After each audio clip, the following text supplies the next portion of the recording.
On April 10, 2018, Kyle Plush went to school with his van.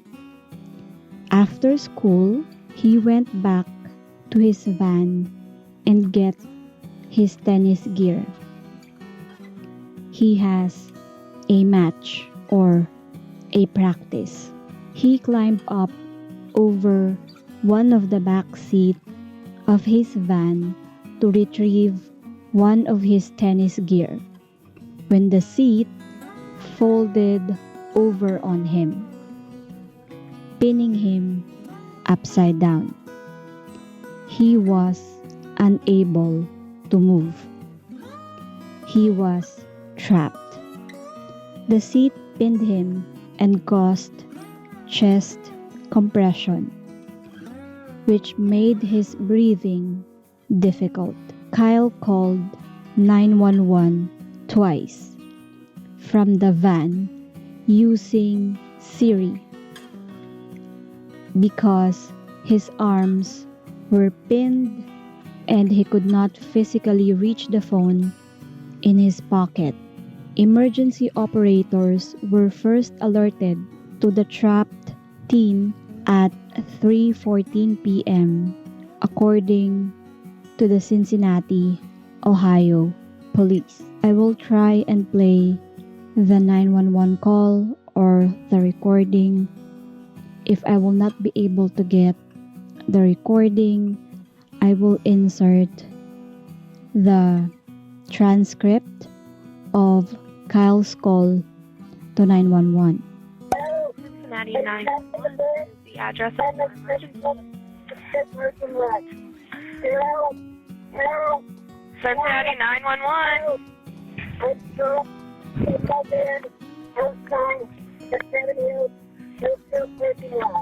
The Seven Hills what parking lot? Where are you? Hello?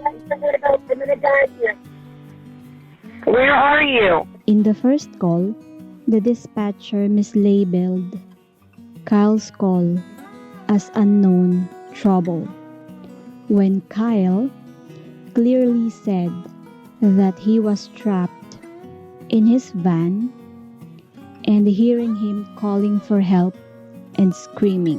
The misclassification meant that the fire and rescue, which has the proper mapping equipment, didn't receive the call, but the 911 operator sent dispatch officers to Seven Hills School. The two Cincinnati police officers who responded to the scene but never left their car, so they weren't able to locate Kyle. The officers was Edsel Osborne and Brian Bazil. They claimed that the parking lot looked normal. Yeah, because they didn't got out of their police car, so everything is normal according to them. While the officers were still in the parking lot, Kyle called 911 again. During his second 911 call at 3:35 p.m., he gave the 911 operator the make and the model of his vehicle and a heartbreaking message. The heartbreaking message was, "I probably don't have much time left, so tell my mom that I love her if I passed. This is not a joke," quote unquote. Probably don't have much time left to tell my mom that I love her if I die. This is not a joke. This is not a joke.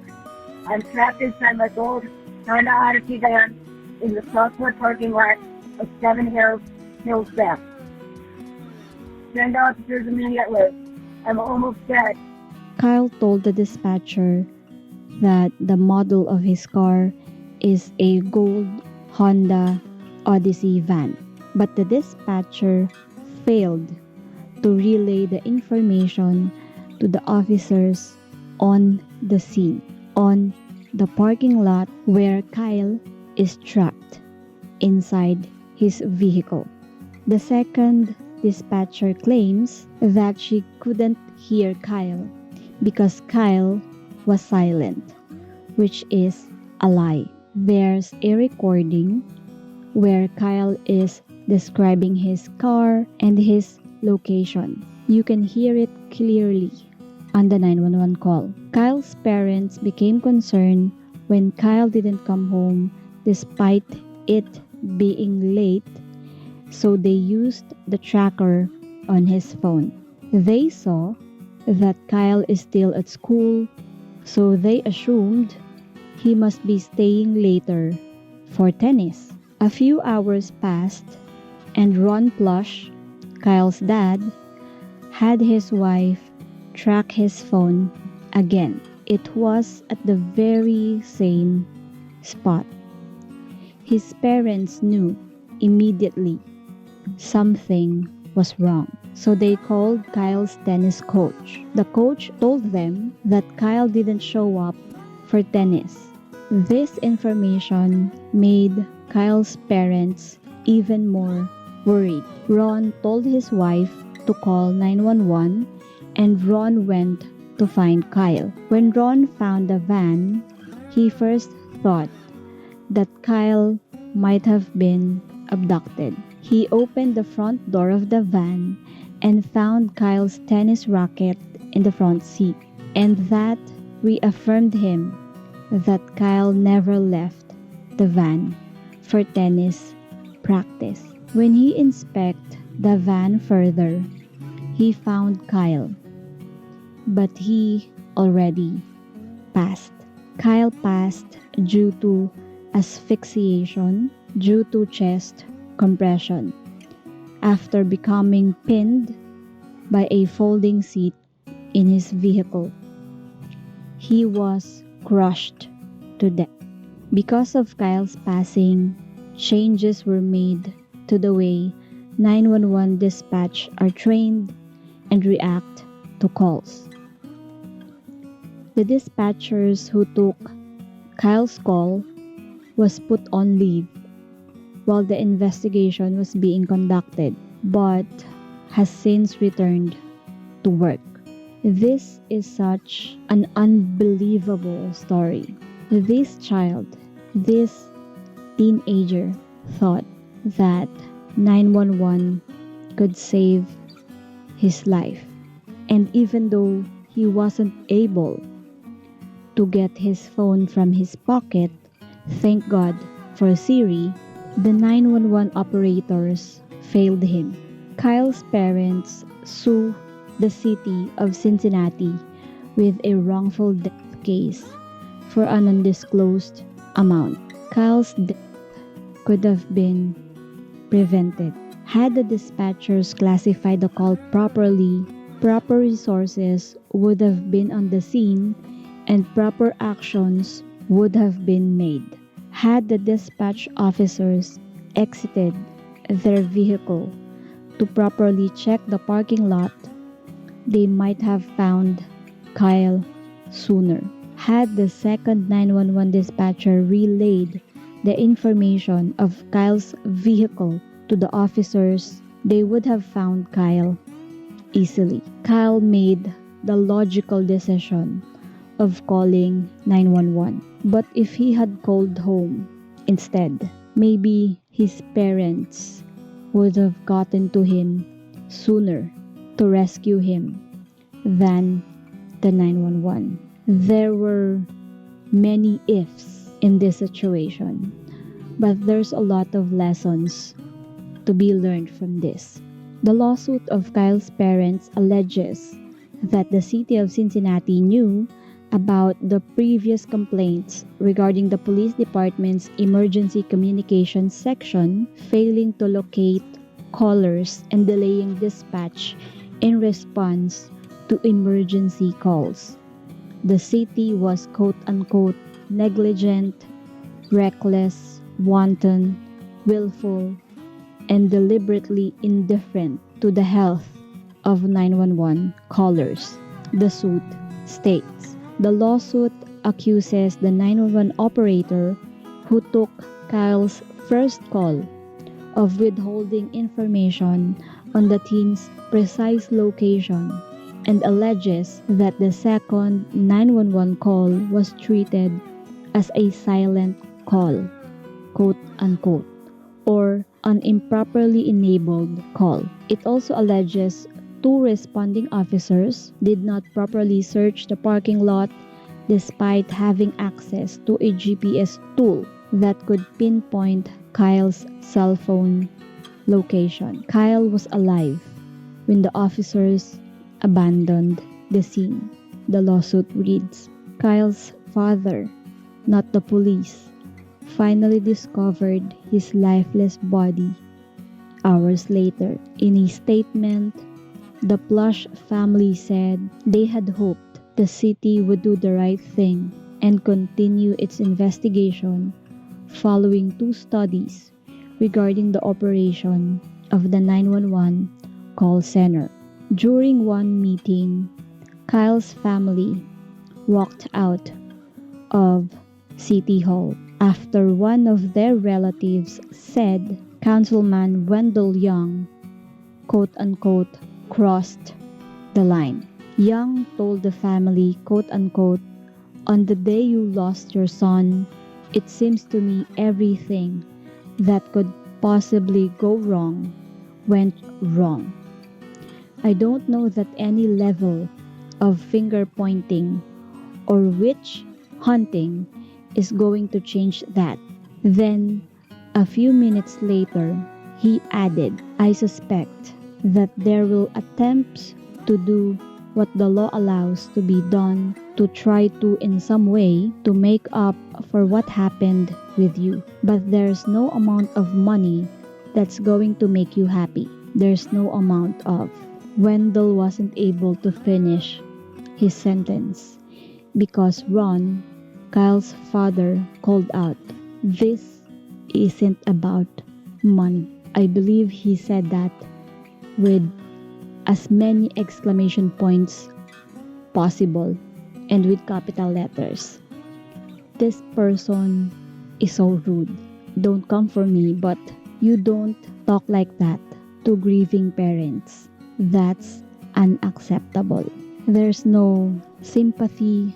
These parents are grieving, and you have the nerve to tell them these words? Kyle's uncle yelled, you know what?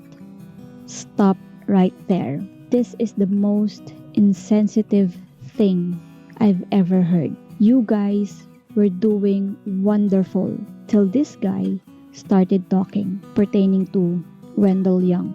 You've crossed the line. You've crossed the line. So Kyle's father, his uncle, and two other relatives walked out of the city hall. Young later apologized, but the damage has been done.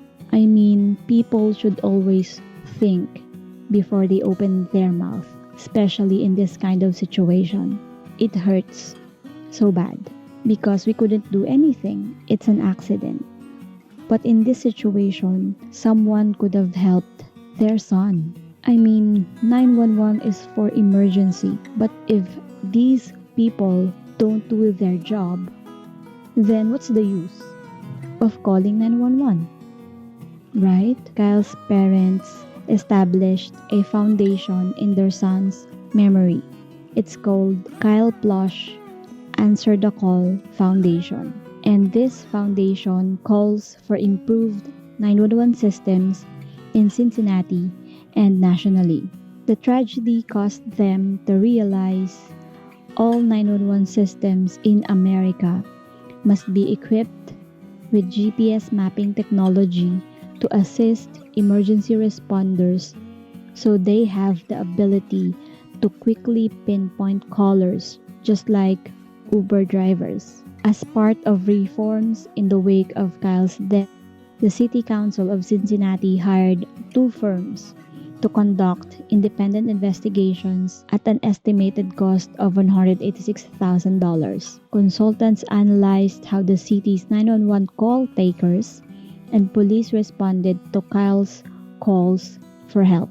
The findings were released in November, and the reports called for an overhaul to 911 center procedures and cross-training between police, 911 call takers, and other reforms. It also found much fault with the 911 dispatchers' handling of the call and the police internal investigation into Kyle's death. Though the investigations cleared Cincinnati Police's response, the findings didn't go deep enough for the Plush family. They sought more solutions and noted the consultants didn't even conduct new interviews of Cincinnati's officers and dispatchers. Ron Plush told City Council he found the independent consultant's report quote-unquote very disturbing, like this case. Very disturbing. And now, I am thinking, in this kind of situation, I'd rather call home than call 911. This is very sad story. Kyle was so young. He had many things ahead of him.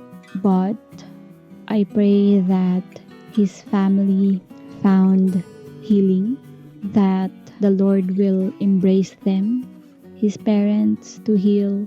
Kyle's foundation was great, and I hope that many people will be helped by this foundation. I didn't make this video to malign anyone.